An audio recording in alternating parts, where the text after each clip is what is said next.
की जय। ईश्वर की असीम अनुकंपा से, गुरु महाराज की असीम अनुकंपा से हम सभी लोगों को भगवत चर्चा करने का परम सौभाग्य प्राप्त हो रहा है। गुरु कृपा से हम सभी लोग लंका कांड के उस सुंदर रहस्यमयी आध्यात्मिक के तो पहलुओं को देख रहे हैं, जिसमें हमने देखा कि एक बड़ा ही विकट प्रश्न सामने खड़ा था। क्या हनुमान जी का भी पुत्र था?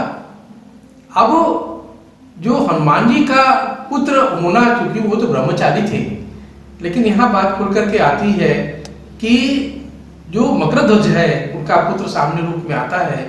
उत्तर में हम सभी लोगों को मिलता है कि हनुमान जी जब लंका दहन करके उनका शरीर पसीने से भीगा हुआ था, तो उसमें से एक बूंद एक मछली के मुख में गिरती है, वो मछली गर्भ धारण कर लेती है और उसी से मकरध्वज का जन्म होता है। रावण जब प्रभु श्री राम और लक्ष्मण का अपहरण करके यहाँ पाताल लोक में आ गया है, अब बलि चढ़ाने की तैयारी कर रहा है, तो देखिए अब हनुमान जी मकरध्वज से कहते हैं कि मुझे जाने दो अंदर। हनुमान जी मकरध्वज से कहते हैं कि अच्छा पुत्र ठीक है, तो मेरा पुत्र है, तो अब तू ये तो बता दे कि कहाँ पर लेकर गए रावण प्रभु को ले गया है। तो हनुमान जी को वो खुद ही रोक देता है, डांटता है, कहता है कि आपको हमें आज्ञा नहीं है, आप अंदर जा ही नहीं सकते और हमें ये नहीं पता कहाँ पर है वो। किसी तरीके से तो वो बारों समझाते हैं हनुमान जी की, देख भैया मकरध्वज मुझे जाने दे, अपने आप को मेरा पुत्र भी कह रहा है और मेरी बात भी नहीं सुन रहा है। तो अब मकरध्वज कहता है कि नहीं पिताश्री, मुझे जो स्वामी ने आज्ञा दी है, देखिए कितना सुंदर हमारे सनातन संस्कृति में है कि स्वामी माने जिसका वो अन्न खा रहा है उसके आज्ञा का किस प्रकार से वो पालन भी कर रहा है, स्वयं हनुमान जी को नहीं जाने दे रहा है। तो हनुमान जी गुस्से में आकर के अब उनके पास तो वो तो उनका जो भजन सुमिरन प्रभु श्री राम के लिए हमेशा रहता है, तो गुस्से में आकर के मकरध्वज को एक घुसा मारते हैं, मकरध्वज गिर जाता है। अब पिता और पुत्र दोनों ही समान बलि हैं यहाँ पे। मकरध्वज उठता है, वो भी हनुमान जी को मारता है, हनुमान जी भी गिर जाते हैं। अब दोनों में महायुद्ध शुरू हो जाता है। अभी जब दोनों में महायुद्ध शुरू हो गया तो कोई किसी से कमजोर नहीं पड़ रहा है। अब हनुमान जी विचार करने लगे कि अब यदि हम इससे युद्ध करते चले जाते हैं तो ये समय भी खत्म हो जाएगा और वो वहां पे प्रभु की बलि भी चढ़ा देगा। तो बड़े विवेक से क्या करते हैं कि अपनी पूंछ से उसको वहीं पे पहले बांध लेते हैं, और जब पकड़ लेते हैं, पकड़ने के बाद उसको एक खंबे के पास ले जाकर के अपना पूंछ धीरे धीरे ढीला करते हैं और खंबे पे उसको रस्सी से बांध देते हैं। अब मकरध्वज वहां पे बच जाता है। फिर उसको आगे बढ़ते हैं तो ढूंढने लगते हैं। तो ढूंढते ढूंढते जब जाते हैं तो देखते हैं कि एक देवी जी की मूर्ति रखी हुई है और उस मूर्ति के सामने जो घड़े हैं, ढेर सारे घड़े में रक्त भरा हुआ है। वो समझ जाते हैं कि यहीं पे जो है रावण ये बलि चढ़ाएगा प्रभु का, और अब वहां तक पहुंचना भी बड़ा मुश्किल है, क्योंकि उसके जो अनुचर हैं वो वहां पे इतने विकट थे, विशाल थे कि वो उनको अब उनसे छिपके भी वहां जाना था, क्योंकि वहां पे बुद्धिमानी यही थी, विवेक यही कहता है कि जो काम करना है छिप के करना है। अब हनुमान जी देखते हैं कि एक मालिन है जो पुष्प लेकर के जा रही है, और वो पुष्प के अंदर क्या करते हैं, बहुत छोटा सा रूप पकड़ करके वो पुष्प के अंदर घुस जाते हैं। अब पुष्प के जब वो मालिन वहां देवी के चरणों में वो पुष्प चढ़ाती है, देखिए कितनी बड़ी बात है। स्वयं शंकर सुवन केसरी नंदन।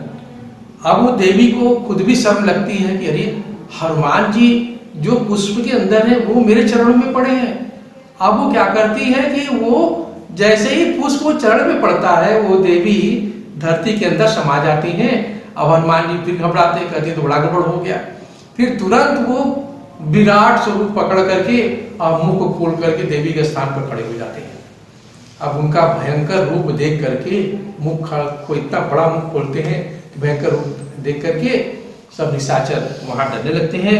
तुलसीदास जी महाराज कहते हैं, छुअत चरण देवी तुरत धरती रही समाई, मुख पसारी ठाड़े भये, कवि छवि लखत डेराई। अब जैसे ही पुष्प चरण स्पर्श करता है तो देवी पृथ्वी में समा गई और हनुमान जी मुंह फैलाकर खड़े हो गए। तो उनकी शोभा देख करके भय लगने लगा। अब वो दुष्ट राक्षस सब समझ रहे हैं कि देवी जी हनुमान जी के रूप में प्रकट हुई हैं। प्रणाम करके पूजा करता है आई रावण। फिर जो भी चढ़ाता है हनुमान जी सब खा जाते हैं। अब यहाँ पे रावण तो ये समझ रहा है कि भाई देवी जी प्रसन्न है, सब कुछ खा रही हैं और जितने राक्षस भिन्न भिन्न प्रकार के सामान लेकर के आते हैं और जैसे ही उनके चरणों में पड़ता है हनुमान जी सब खा जाते हैं। अब रावण अपने निशाचरों को आज्ञा देता है कि जाओ उनको राम लक्ष्मण को लेकर के ले आओ, इनकी हम लोग बलि चढ़ाएंगे। अब जैसे ही ये आदेश मिलता है तो हनुमान जी को तो गुस्सा आता है, लेकिन संयमित होकर के खड़े रहते हैं। कहते हैं अच्छा इसकी लीला में थोड़ी देर बाद समाप्त करूंगा। और यहाँ प्रभु भी, अब आप देखें, जो काल के भी काल है प्रभु श्री राम, जिनके बल से ब्रह्मांड चलता है, घटघटवासी हैं, आप ये अहि रावण मूर्ख उनको बलि चढ़ाने की बात करता है। भगवान हंसने लगते हैं, विचार करते हैं कि सारा संसार तो मुझे बसता है। कहते हैं हे राक्षसों, अब तुम भी अपने रक्षक का स्मरण कर लो। मानी ये बात अहि रावण राम लक्ष्मण से कहता है कि तुमको जो भी बचा सकता है उसकी याद कर लो, क्योंकि अब तो तुम्हारी अब जो है वो बलि चढ़ाएंगे। अब तो प्रभु कहते हैं कि नहीं कोई जरूरत नहीं है, हम लोग ठीक है, तुम मेरा कुछ नहीं बिगाड़ सकते। तो ऐसा सुनते ही राक्षस क्रोध से जब मारने दौड़ते हैं, यानी कि तलवार उठाते हैं, बलि चढ़ाने की कोशिश करते हैं। अब हनुमान जी गरजना शुरू कर देते हैं। अब हनुमान जी अपने रूप में प्रकट हो जाते हैं। उनकी गर्जना सुनकर के राक्षस बहुत डर जाते हैं। तुलसीदास जी महाराज कहते हैं, प्रकट रूप करि पवन सुत अट्टहास गंभीर, अतिशय त्रसित निशाचर, सुनहु मामति दीर।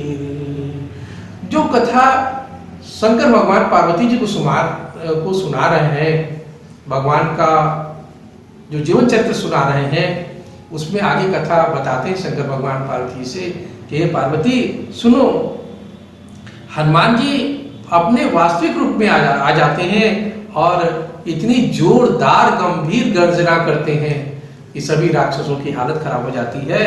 और आगे कथा इस प्रकार से आती है, उसी समय दोनों भाइयों को लेकर हनुमान जी, मतलब कि प्रभु राम और लक्ष्मण को अपने कंधे बैठा लेते हैं और अपनी पूंछ का पर से सारे राक्षसों को घेर लेते हैं। घेर करके उनको क्रोध तो पहले ही से बहुत था हनुमान जी को, इतनी मार मारते हैं कि सभी निशाचरों का वो अंत कर देते हैं। यह देख करके रावण कहता है, कोई तो उनको सामान्य बंदा समझ रहा है हनुमान जी को, कहता है कि देख दुष्ट बानर, मैं जम्बू माली, अक्षय कुमार और काले नेमी नहीं हूं, तू मुझको नहीं जानता, मैं उनके समान नहीं हूं। और अभी मैं तुमको बताता हूं। ऐसा कह करके वह उनके हनुमान जी के, जो उनका शरीर वज्र का हो गया था हनुमान जी का, उनके ऊपर तलवार से प्रहार करता है। और हनुमान जी उसी तलवार छीन करके उसका सिर काट करके उसी अग्नि में डाल देते हैं। जहां भी यज्ञ हो रहा था उसी अग्नि में डाल देते हैं। कहते हैं क्या तू बलि चढ़ाना चाहता प्रभु की ना, अब मैं देख तेरा ही बलि चढ़ा देता हूँ। इस प्रकार से रावण का वो अंत कर देते हैं। आगे जब वो प्रभु श्री राम और लक्ष्मण को कंधे पे बैठा करके लेके चलने लगते हैं तो अब थोड़ा सा कौतुक भी करते हैं। हनुमान जी कौतुक करते हैं और मकरध्वज के सामने से निकलने लगते हैं तो मकरध्वज प्रार्थना करता है कि पिताश्री हमें तो खोल दीजिए, आपने सब कुछ समाप्त कर दिया, खोल तो दीजिए। हनुमान जी मुस्कुराते ही वे उसका बंधन खोल देते हैं। खोलने के बाद कहते हैं पुत्र जाओ तुम इस राज्य पे राज्य करो और यहाँ का राजा हम तुम्हें नियुक्त करके जा रहे हैं। और प्रभु श्री राम जब अपने अनुचरों के पास आते हैं यानी अपनी सेना में आते हैं तो जामुन तंगत और सभी प्रभु के चरणों का चरण स्पर्श करके उनको प्रणाम भी करते हैं। जब प्रभु इस सब का क्रेडिट हनुमान जी को देते हैं तो हनुमान जी कहते हैं प्रभु मेरी क्या विशाख है, सब आपकी ही तो कृपा है जिससे ये कार्य हम करने में सफल हो जाते हैं।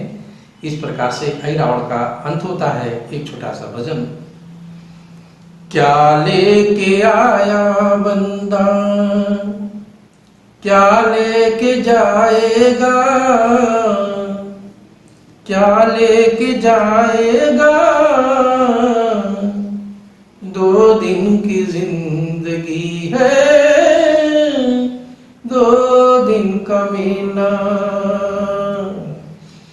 क्या लेके आया बंदा क्या लेके जाएगा, क्या लेके जाएगा, 2 दिन की जिंदगी है, 2 दिन का महीना।